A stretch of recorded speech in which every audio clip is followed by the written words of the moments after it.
Nathan, welcome to Four Stories. Thank you so much, Jordan. Pleasure to be here. Nathan, kicking off, can you explain kind of all these emerging technologies? How would you summarize Web3, blockchain, NFTs, and cryptocurrencies, all those things kind of in layman's terms? Layman's terms. I'll do my best to keep it in layman's terms. Well, we have different evolutions of the internet, right? Everything started off with the internet being desktops, programs, local area networks, and in some cases, wide area networks, so extended local area networks of organizations, as well as residential systems. Web 1. So like to think of Web 3 as really just one piece of the Web 3.0 component, and it's a lot of marketing buzz.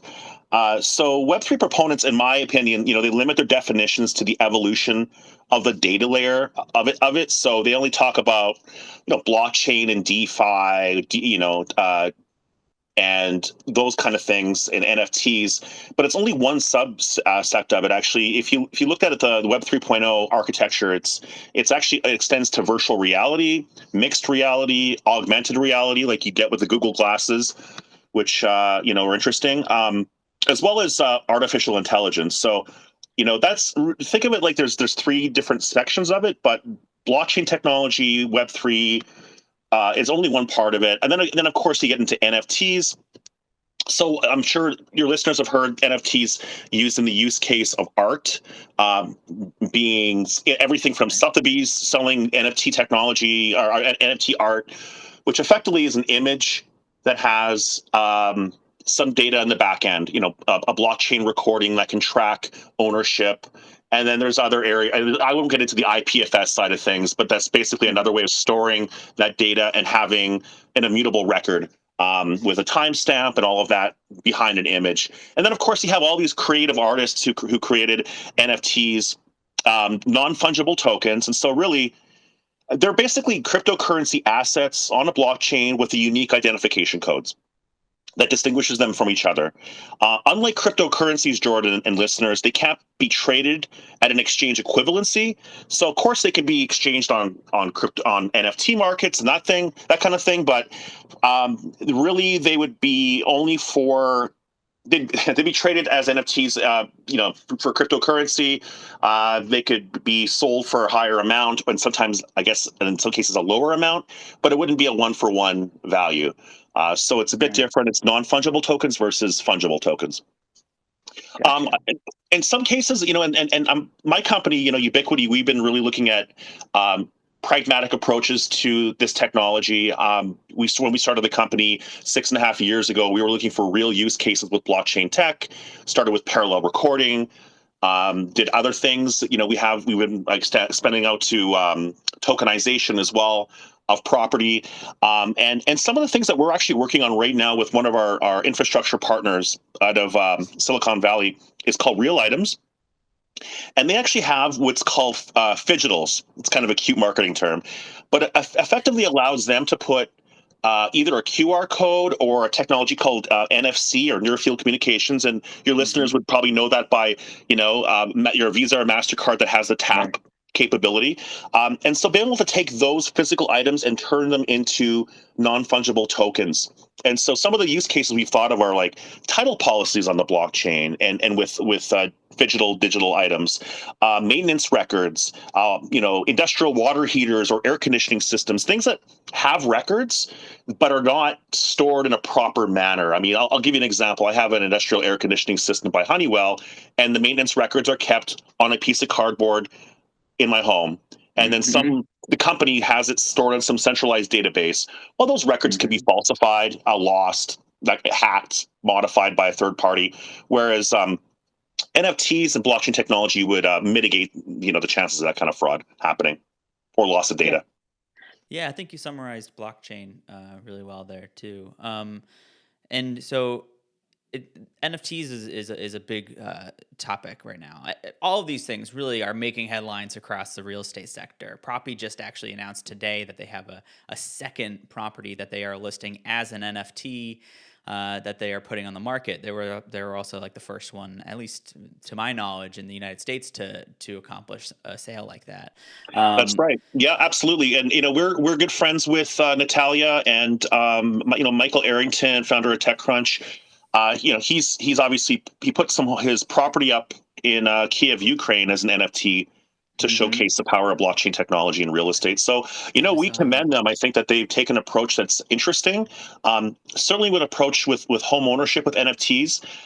We've taken a different approach, and so have some other companies like BitPay's out there as well, where we're looking at not adding extra layers of complexity. And perhaps I'm wrong here, and maybe there's not a market demand just yet, and I could be completely wrong, and I'll regret this a year from now. There's a lot of money going into NFT technology, but for us, we think, well, there's a growing demand, and we're still collecting all the statistics on this, all the data, to find out what the real demand is for cryptocurrency plus real estate transactions. But we're getting inquiries every day. We have title companies, underwriters as well. Washington State Rainier Title will be working on a cryptocurrency property to be sold, a hybrid of fiat currency, so U.S. dollars, as well as Bitcoin. So that's going to be Mm. pretty, unique. And we're working on a bunch of different deals with agents and brokers too. So it's for us, yeah, I don't know. I just wanted to take a different approach, not adding NFTs to it, but really, what's the demand? Well, people have cryptocurrencies. People maybe want to do it with a stable coin being a cryptocurrency that is pegged against a fiat currency generally. So that would be a good way to keep stability, and because that's the biggest fear that people have is volatility within the market.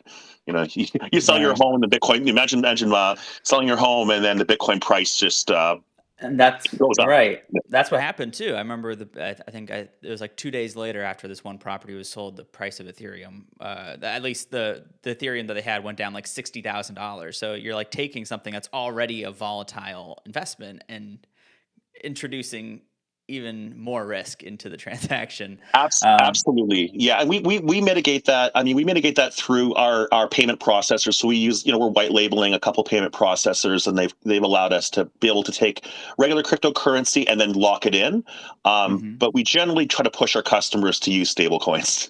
That way it Yeah, guarantees the price for everybody across the board, right? So it's fair sure. even for our partners. So A lot of I would say most of the audience, most of the people listening, they're probably title agents. That's PropLogix's bread and butter. Uh, the technology is obviously going to change how real estate transacts. How is it going to impact title specifically, would you think? You talked about a little bit about how uh, through the blockchain and NFTs how that would work, but what do you see as the future of real estate with all these different technologies kind of coming out? great question. I would say, personally speaking, and probably the views of at least some of our team members and shareholders, is being able to speed up future title search and be able to reduce, errors that happened. A lot of errors can happen through data entry, and mind you, errors can still happen with blockchain technology, but it can be kind of caught quicker.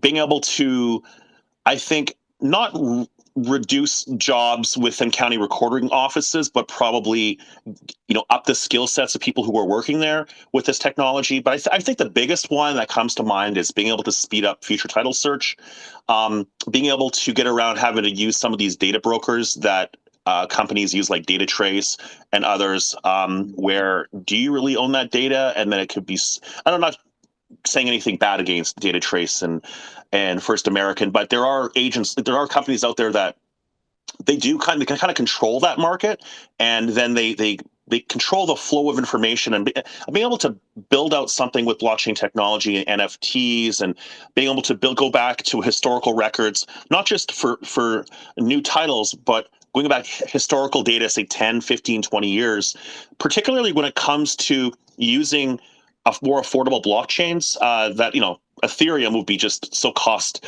prohibitive. Bitcoin would be cost prohibitive for every transaction. But there are other blockchains out there like Proton Chain. There are infrastructure partners, Polygon, that has really brought down costs as well.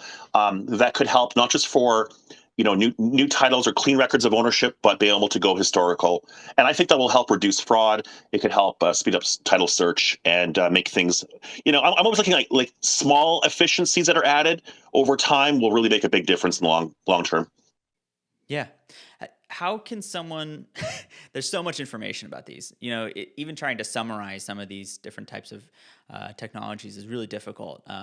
How can someone? What's the best place for someone to go learn more, stay informed, or even start participating in some of these revolutionary processes and technologies? Absolutely. Well, we have, I would say CoinDesk is a good place to start for a lot of the news. If someone is somewhat technically inclined, I would recommend they go to bitcoin.org and read Satoshi Nakamoto's white paper. That might be a lot to take in for the layperson, but that's a good place to start is CoinDesk. Obviously, Ubiquity, we have free webinars, we have premier webinars as well that we're putting out content as well. Government Blockchain Association, gbaglobal.org, has a lot of free information and information for members as well. And just going on Twitter, but being very careful. There's a lot of scammers out there, and don't fall for any of it. Make sure you know what you're doing. If the people are going to look at getting their first cryptocurrency, as much as my friends, especially my Bitcoin maximalist friends, will be hating to hear this. Starting on an exchange that has insurance is probably a good idea. Like there's Coinbase.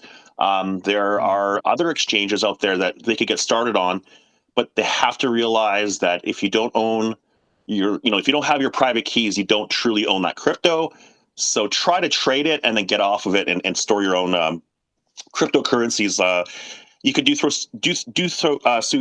can't speak. You can do this. You could probably edit that part. You can do so with using wallet applications like Proton Wallet. That's a good one. You can actually exchange multiple cryptocurrencies for free, so there's no costs involved. That technology is called atomic swaps for anyone who's interested. And being able to do gas fee-less transactions, and then you hold your own keys. You have your own wallet. That's another place to start as well. So you can, get a wallet from Proton Chain.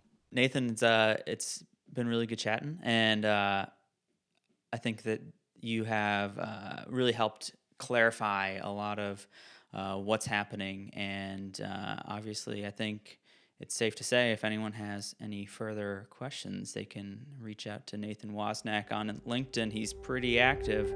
I'm very active. And actually, I'll add one thing. I'll give a little bit of a shout out here to Laura Pamatian. She's a broker and a realtor, and this lady has all of the crypto news every single day. She's a partner as well to Ubiquity, an advisor. If anyone wants to follow her, follow Laura Pamatian, follow me on LinkedIn. You can reach out, Nathan at ubiquity.io, or you can go to our website, ubiquity.io, and we'll be more than happy to help you. Thanks a lot, Nate. Thank you. Have a great day.